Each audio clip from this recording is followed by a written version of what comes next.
In Shakespeare's play Hamlet, the titular character Hamlet and his wayward friend Laertes are manipulated and corralled into undertaking revenge plots which, ultimately, neither may enjoy the rewards of. Hamlet never truly understands if he wishes for Claudius to die.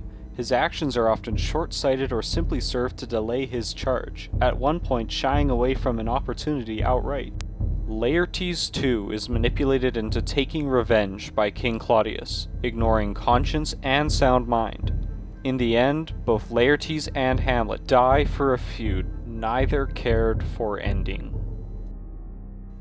Hamlet enters the play in a state of mental disarray. His father, King Hamlet, recently assassinated by means of Claudius's poisoning, and a mother coerced into remarrying Claudius via his venomous influence. Hamlet desperately requires time to sort through his actions and grieve. However, his mother implores him to stay with us, go not to Wittenberg. Hamlet obeys her wish, though he wants to continue studying and depart, much like Laertes left for France. That night, Hamlet is beseeched by his dead father to assassinate King Claudius and avenge his poisoning. Hamlet accepts this charge. Thy commandment all alone shall live within the book and volume of my brain. During the first act of Hamlet, Hamlet is cheated into a revenge plot for his father beyond the grave, nothing more than a vessel for a knife to King Hamlet now.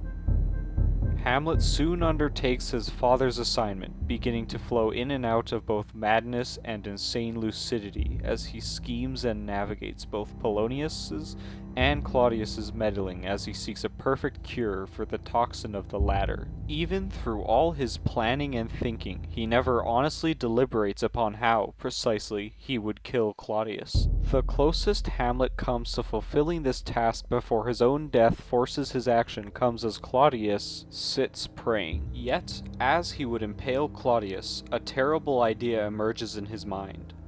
A villain kills my father, and for that, I do the same villain send to heaven. This alone convinces Hamlet not to assassinate Claudius. Soon after this, another attempt at an assassination is undertaken on a whim. Occurring during his conversation with Gertrude, he sees a figure concealed in a drapery. How now? A rat, dead for a ducat, dead. On this angry impulse, Hamlet murders Polonius, believing it Claudius behind the drape. Thus, Claudius ropes in Laertes to be a weapon for use against dead King Hamlet. King Hamlet soon reminds Hamlet of his mission, preparing him for use as his dagger for Claudius. Hamlet's plight is poignantly similar to Laertes's after his father, Polonius, is killed. When Laertes learns of Polonius's murder, he vows to avenge him. And so have I a noble father lost, but my revenge will come. Laertes is convinced by King Claudius to show yourself indeed your father's son, more than in words. Claudius manipulates Laertes and poisons his honor. Laertes is convinced to kill Hamlet despite his own hesitance in seeking revenge, even as he spars with Hamlet. And yet it is almost against my conscience. Laertes, like Hamlet, knows not if he wants to avenge his father. He too becomes a pawn in an uncaring king's scheme. Indeed, even Hamlet's eventual avenging of his father occurs after he is stabbed with a poisoned rapier by Laertes. It is here, Hamlet, Hamlet, thou art slain.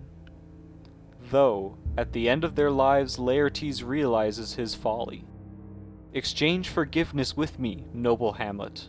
Mine and my father's death come not upon thee, nor thine on mine.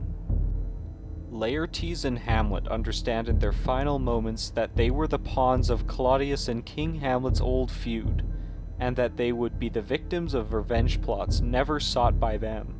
Claudius, Laertes, and Hamlet soon after die.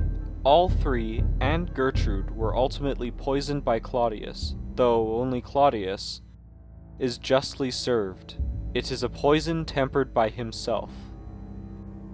Hamlet is a tragedy of two brothers maintaining an unnatural and destructive feud, even beyond death, roping in younger men to finish their revenge against the other and keep the throne and their own legacy. In their short-sighted manipulation, both Claudius and King Hamlet end up destroying the entirety of their family and legacy.